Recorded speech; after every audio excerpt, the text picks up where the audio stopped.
So today we are talking about writing for more than one decision maker.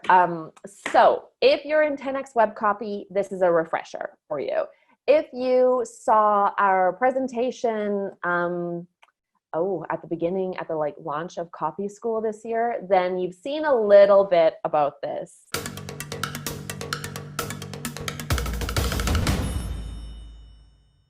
Okay, the 4 primary decision-making types, which some people call modalities, but I really hate that word. It's such a consulting word. It makes me crazy when people say it. Like it's a signal to me that you're kind of full of shit.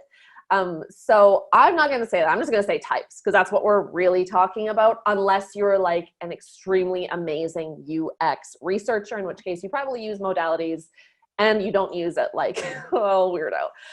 But I've kind of been calling this scheme in my head. It's like SCHM. These are the 4 types. And it can help you remember them in case you're like, wait, what's the guy and what's he called and what does he do?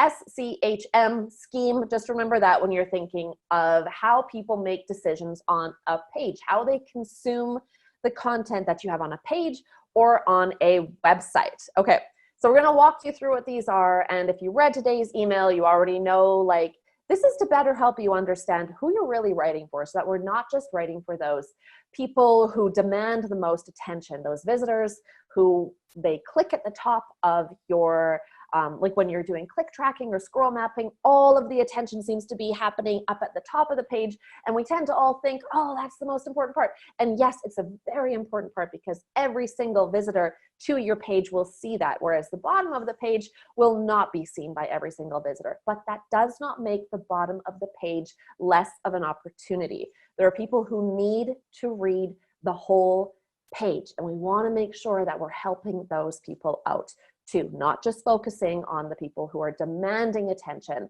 at the top of the page, but also still solving for those people. So our job as conversion copywriters is not just to sit there and say, oh, here's a page written with problem agitation solution on it, go forth. Like, we need to also be thinking about, oh, this is what this type of decision maker is looking for, and this is what this person is, and this is why we put this section here, because we know X type of decision maker is typically going to look at this, so we're writing this section just for them. And this is an important conversation to have with your clients, with your team, when it comes time to strategize on a page or like a web experience, or when it's time to review your copy. If you're not talking through this stuff, you won't quite look like you get what's going on. And this is a great opportunity to teach your team as well, which only makes them love you more, unless you do it like a jerk.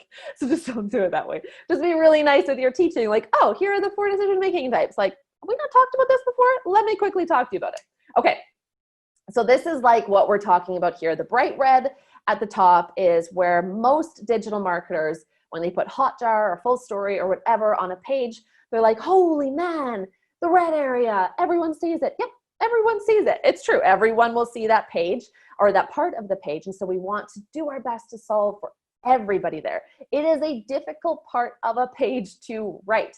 That doesn't mean the rest of the page isn't also difficult. It's just that you're writing for 4 different decision-making types at the top of the page. And then as we move down, you're writing for different people at different points. So I just wanted to show you the side by side, because we talked about this a bit in the email today. So just to get a reference for you with what we're talking about with better understanding how people are moving through your content, and what it means when a section on your scroll map, when it's yellow, what do we do with that? That doesn't mean nobody cares anymore. It means fewer people are reading.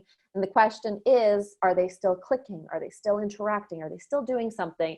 Or is everybody sort of ignoring it? Which we can see over here in the click map on the right, that there's not a lot of engagement with the testimonials. And we've also seen in user testing that a lot of people are quite skeptical of testimonials. That's a growing thing, because there are a lot of fake testimonials out there. So we might want to do something with that. But the point here is not how do we go about optimizing a page based on where people are clicking or not clicking. It's how are we solving for people based on how they need to consume our information. So let's talk about those 4 decision-making modalities right now. Now, in most cases, this means your page is going to need to be organized for all 4 types.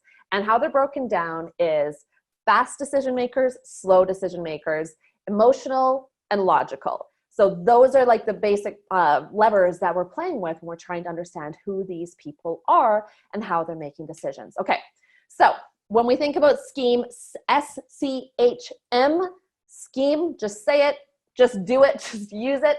The first one in there is the S. That's the spontaneous decision maker. This is the one who's going to hang out in that red section at the top of your page. They are extremely unlikely to move down the page. Very rare. If they do, they're probably moving extremely quickly down that page, looking for something to like that will grab their eye, like a button, like a really strong image or something like that. But in most cases, we're just solving for them at the top of the page.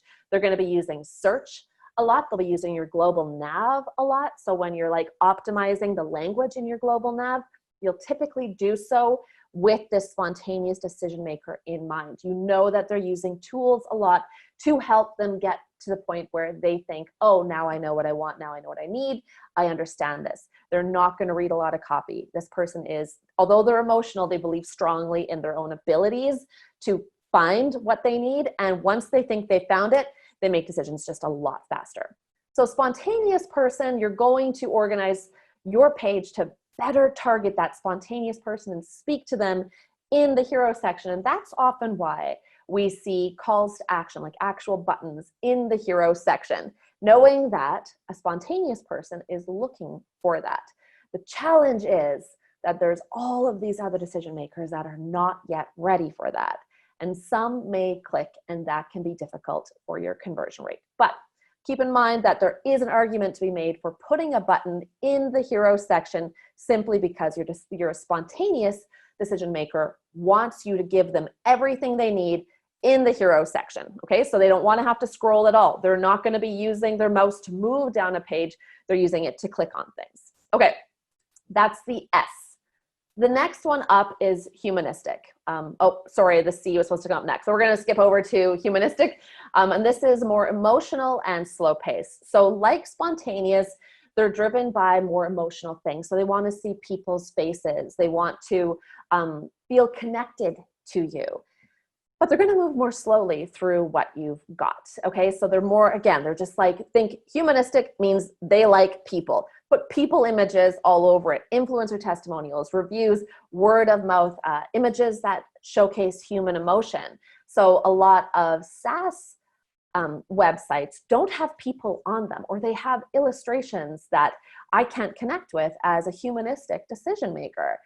So I'm going down a page and there's screenshots of something, but I'm not seeing any humans. And the only testimonials I'm seeing may not have pictures attached to them, or they might be logos of companies. And so as a humanistic decision maker, an opportunity there is for you as a SaaS company, if you were writing a SaaS website, to start adding in, peppering in more human pictures, video testimonials with an actual person showing on the screen where the thumbnail is of a human. They're also likely to use your contact and about us pages, whereas spontaneous are unlikely to use those unless they're just trying to contact you right now. So think more about this decision maker on those types of pages. But just to be clear, as I'm talking about these decision makers, you can anticipate that every page you write will have people from all of these 4 categories we're talking about today on the page. Not necessarily 25% like a quarter split across all of them, but you can expect that you will have people from all of these modalities on your on a page you're writing. Why did I do C last? Okay, the next one up we're going to talk about, this is the M, this is methodical. They're more logical. They're not going to be as emotional. So this is somebody who's looking for facts, figures, charts, data. Not a lot of like testimonials on, like they're not that concerned about those sorts of things. They want you to front load with clear what focused messages. So when you're like, always lead with the benefit, a logical, slow-paced decision maker, the methodical decision maker, actually is more likely to want you to lead with the feature name. They've got a checklist in mind. These are spreadsheet-oriented people. And so you often want to front load with clear what focused messages over emotional benefits. And because this methodical person is also moving down the entire page in most cases, when you're writing like 50% of the way down and further, you should be focusing more on humanistic and methodical at that point. So people who are actually going to be further down the page. That means once you're 50% and over on the page, you can hypothesize that the bottom half of the page can be more feature focused and not as benefit focused, which often works actually really well when you think about moving people through stages of awareness, where once they get to the bottom of the page, they're more likely to be in high product aware, and you are more likely to talk about features. So it's like a good match. You're not really breaking any of the copywriting principles.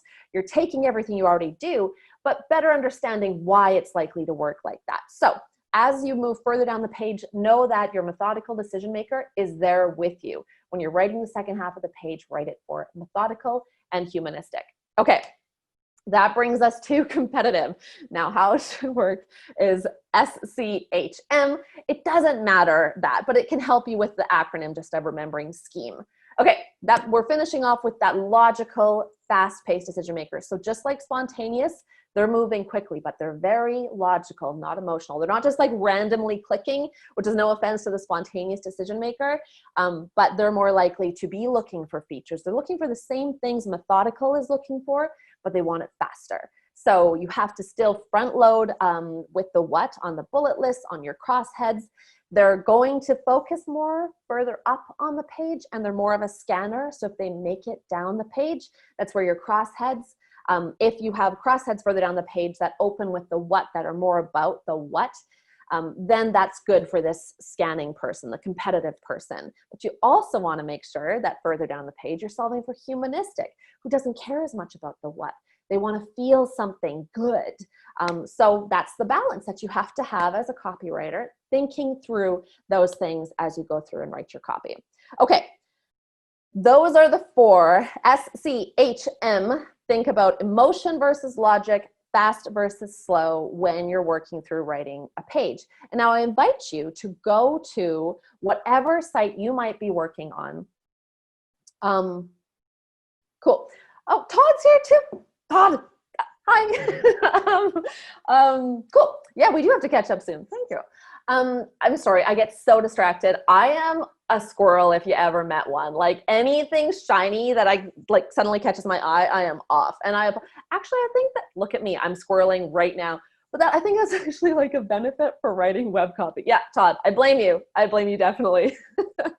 Okay, so great. So we've got that understood. Now, when you go through and you look at a site, again, SCHM, thinking through that scheme, go through and you can look at a lot of pages and see, are they solving for that? And so which parts of the page are solving for that? So keeping in mind, we'd want to focus, the hero section of a page is for, I'm testing you, it's for everybody. But who is this most written for? Who is the primary person you're thinking about when you're writing a hero section? If you know who it is, chat it to me. Okay, we have a couple answers coming in. People are scared. I don't blame you. Cool. Emo fast, that's awesome. Yeah, everybody's saying the same thing. Spontaneous, good. That's the person who's going to do the most work up here. But know that even when you're writing this for them, they are very likely to click over here on search and just start moving through search. Sarah on our team is completely this person. Although she seems methodical, she jumps straight to the tools when she's working through a website. So yeah, you're going to think about the spontaneous person here, but know also that that's a good reason to make your search bigger. If you're like, okay, we don't know how many spontaneous decision makers are coming here, and I don't want to, quote unquote, waste our hero section on someone who's just trying to like not read a thing. So what you might want to do in that case then is draw more attention to search so that that spontaneous decision maker at the top of the page can quickly access the tools. Make sure that the global nav is going to work for them as well. Okay, so we're really, once we're done with the hero section, we're not thinking about spontaneous much more at all. If they make it further down the page, they're going to be looking for big, juicy buttons, big pictures they can click. Okay. That's spontaneous. Now we're moving on to, let's do competitive next. They're also moving quickly through it. You're going to write your crossheads largely to worry about them. So what are they looking for? They want data, they want numbers, they want actual specific things, not a lot of soft messages. So great, Copyhackers has been featured by 100+ tech leaders. This is great for them. Humanistic isn't really solved at the top of the page yet, outside of my picture or whatever picture being there at the top. So Humanistic can at least feel grounded here on the page, but as we move down, we can see like, oh, anything that's good for a more competitive decision maker this is going to be great for competitive decision maker, and they're going to work all the way down. So work through your crossheads, even if it's like, okay, this crosshead sucks from a copywriting perspective. Like, it's okay from an SEO perspective. It's not even going to do anything here. However, for your competitive decision maker who's looking for crossheads and wants the what, this is a very good crosshead for them. For most direct response copywriters, they'd be like, you mailed that in. We didn't mail it in. That's actually something that's really meant there for the competitive decision maker. This is also, it's a fact. It's something, it's like a number. They can look at it and say like, oh, fantastic, great. And now as we're moving further down the page, we're seeing more of the stuff that the humanistic, who's going to be a slow-paced reader, decision maker, they're going down the page slowly and they're looking at the faces. So the humanistic person's feeling good here. They didn't feel bad earlier. We still had other people on the page, but now we're like, okay, this is going to make them feel like they're at home. They're in a really good place. More human pictures for them as well. And solving for the methodical as we go down the page. So methodical is slow moving and logical too. That crosshead's going to work for them. They're likely to read all of these testimonials word for word, even if they don't care about the human side of it as much. They're still going to read through and see like, okay, are you sure? Is this the right thing for me? And that's really going to lead us to the end of a page when we're just thinking more about like bottom of the page, more methodical, and more humanistic and everything else. Just make sure you're moving through your page when you're writing it and thinking about those 4 decision-making types. Make crossheads specific to the type of person you are trying to target with it. Do what it takes to help your different decision makers out on a page. And talk to your team and your clients about this too when you're reviewing copy, so that they're not like, no one's going to read any of this. Look at our heat map. No one even touched the bottom of the page. Like, help them understand so that you can actually put really good copy out there. All right. Thanks everybody for attending. Thanks, Ange, for handling everything. And we will see you next week for our freelancer focused tutorial. Have a good one, everyone. Stay safe. Bye.